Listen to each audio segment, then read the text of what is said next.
All right, guys. So we're headed to go see Bad Boys for Life. I'm gonna go see it in Dolby. I've been keeping this a secret for you guys for a month, I think. But I actually already seen this movie at a test screening at the same theater. Some of the CGI effects weren't really rendered, weren't finished being rendered. But I saw the movie already at the test screening, and I'm gonna be honest, I was genuinely surprised by the movie, and I cannot wait to rewatch it again. This time in Dolby. So, and the completely CGI finished cut. But the version that I saw, it was the complete movie, just at the rough cut. It was the rough cut of the movie still. But I don't know if they took some things out from the original cut that I saw at the test screening or not. That's what I'm here to find out today, and I'm gonna finally review the movie, finally a month after having seen it. So I'm very excited to rewatch this movie and talk about it. So let's go on.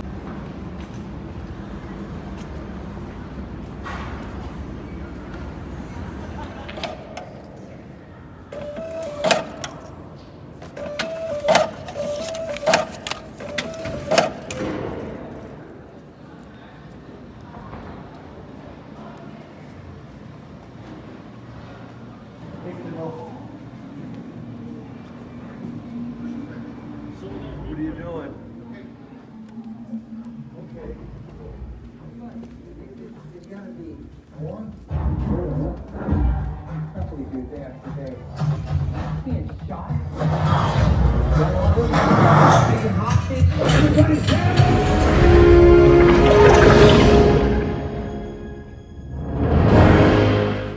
Alright, guys, so I did see Bad Boys for Life, and look, if you guys don't know, I really like the first two Bad Boys movies.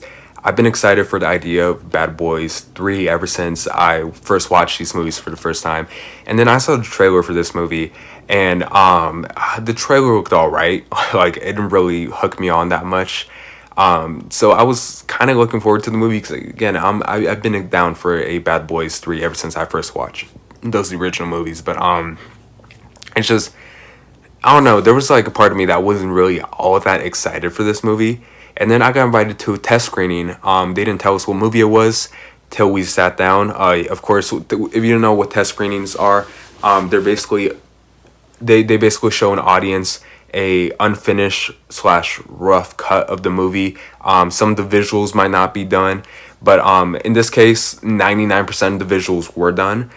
But then there were some visuals that weren't exactly rendered or weren't exactly finished. So you get invited to a test screening, and sometimes you know what movie it is, sometimes you don't know what movie it is. In this case, I did not know what movie I was going to watch when I was in line for this movie. And they film, and they tape the audience's reaction to the movie, to the entire movie. And afterwards, they also make you fill out the survey, like, did you like the movie, did you not like the movie, what did you like about the movie, what was your least favorite thing about the movie, things like that. And then all that information gets collected by somebody who's there, and then they send it off to the studio, and the studio kind of determines how much money this movie is going to make, or how well received the movie is going to be. And in this case, again, I did not know what movie I was going to watch when I was seated for this movie. And then the guy gets up there and he says, all right, guys, I'm excited to announce to you guys that you guys are the very first audience to watch Bad Boys for Life. And I kid you not, the audience went crazy. The audience went crazy over this movie. Like, when they realized that they were 5 minutes away from watching the newest Bad Boys movie that isn't even going to come out for another month, the audience went crazy. And I was excited for it, but like at the same time, I don't know, because that trailer didn't really give me any impressions. Then I walked out of this movie and I was impressed with this movie. I just felt it. You know that feeling when you just watch a movie and you genuinely feel that people are just gonna love this movie. Like, that's the feeling that I had with this movie. And look, say what you will, I enjoy these movies, and I guess they're kind of guilty pleasures because these movies weren't critically well received with the critics. But when I walked out of test screening for this movie, I had this feeling that the critics were really gonna like this movie.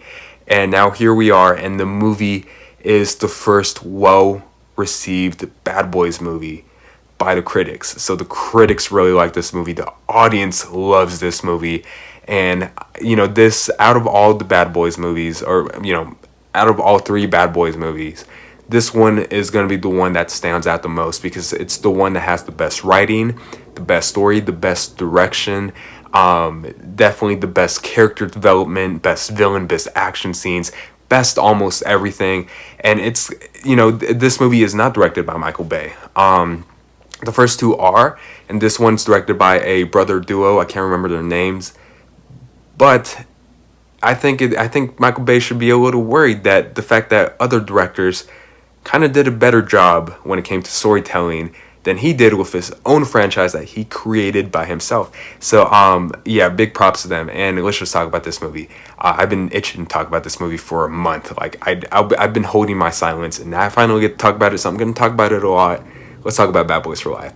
Martin Lawrence and Will Smith, they sell the performance in this movie.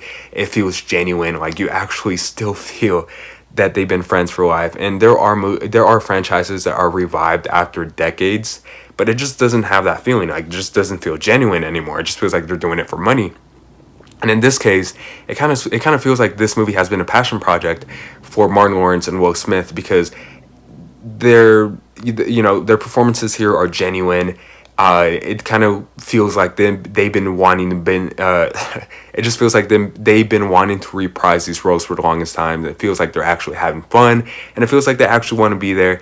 And again, that chemistry that they had in the first two movies, it's still there with this movie. It's still present, and undoubtedly they're the best thing about this movie. Just the connection that both characters have in this movie, it's just unbelievable. We also do have other cast members. We do have Kate Del Castillo, who plays the villain in this movie, and she's really good. I think that she is the best villain in this franchise because she stands out a lot because there's a clear character arc to her character in this movie, which I'm not going to give away, but I think I'll just leave it. She has a clear character arc that is reasonable to why she is the villain in this movie. And she has a very good one, by the way, is going on. And I think that she's also pretty threatening, and she's also rememberable. Like, all the other villains are kind of forgettable in this franchise, but this is a villain that you could actually remember in this franchise.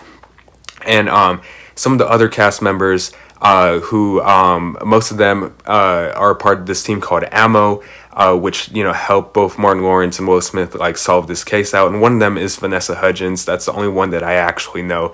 The other ones I don't really know that much, but or I don't know the names of, or I've seen them before, but I don't know the names of. But they're all really good. They're all fun to watch on screen. But of course, if anything, the best out of all the cast members are obviously Martin Lawrence and Will Smith. And the movie's story is the structure for this movie is super good. Like, there's a clear story that never gets convoluted. Nothing ever distracts the story from it being told, and I think that the movie is very well written. There's some very good writing in this movie. Now, there are some questionable things in this movie.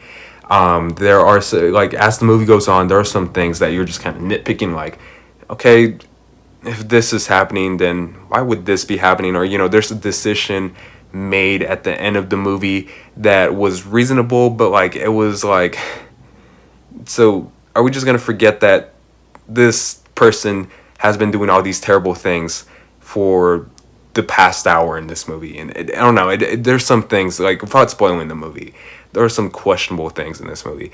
But oh man, the action in this movie, one of the biggest complaints with the first two Bad Boys movies is, since they were directed by Michael Bay, has that Bayham or whatever you want to call it, where it just has too many explosions, too many shaky cam and all that. And this movie kind of has, this movie does, the action scenes in this movie are just in such a big scale, but they're in such a big scale for a reason. And I think the action scenes here are handled much better than they were in the original movies. And they don't use shaky cam in this movie really, so you don't have a hard time watching those scenes. And especially the action scene in the third act, it's just crazy. It's insane. And I think it's the reason why you should go out and watch this movie in the biggest screen possible with the best surround sound, like IMAX or Dolby, mainly because of the action scenes in this movie, with how well they are crafted together. And overall, guys, I'm impressed with this movie. I really am. I'm not saying that this is the greatest movie out there, nor am I saying that this is going to be top 10 movies of 2020. But it's a surprise, and it still doesn't take away the fact that this is still a really good movie. This is definitely a movie that I'm gonna be buying on 4K to have it next to Bad Boys 1 and 2, and it's the best Bad Boys movie, like no doubt. I had such fun time with this movie. I saw it twice already. I might go back a third time to see it in IMAX. By the ways, it was pretty good in Dolby. Again, it's super loud, and that Dolby surround sound was really worth it. And Dolby Vision 4K just looks amazing. So, anyways, yeah, see this movie in the biggest screen that you can with the best sound. And that being said, Bad Boys for Life is most definitely worth watching on matinee. I'm gonna give Bad Boys for Life a B.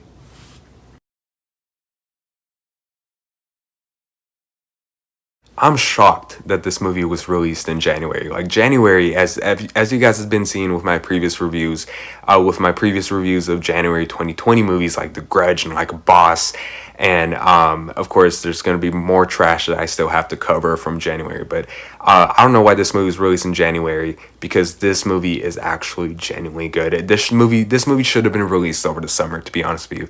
But hey, I'm not complaining.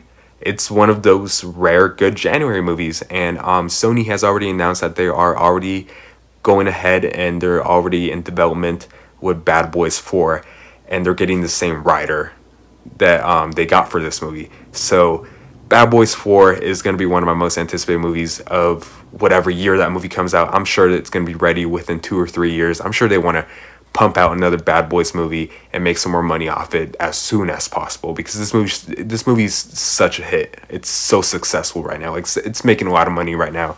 And please get the same directors for Bad Boys 4. Get the same directors that you got for this movie, and I think you're gonna have a freaking awesome movie, honestly. But anyways, go see Bad Boys for Life. It's a really good movie. If you guys seen this movie, what did you guys think about it? Tell me in the comment section. Tell me in the comment section down below. As always, thanks so much for watching. Please like and subscribe, and I'll see you guys later. Bye.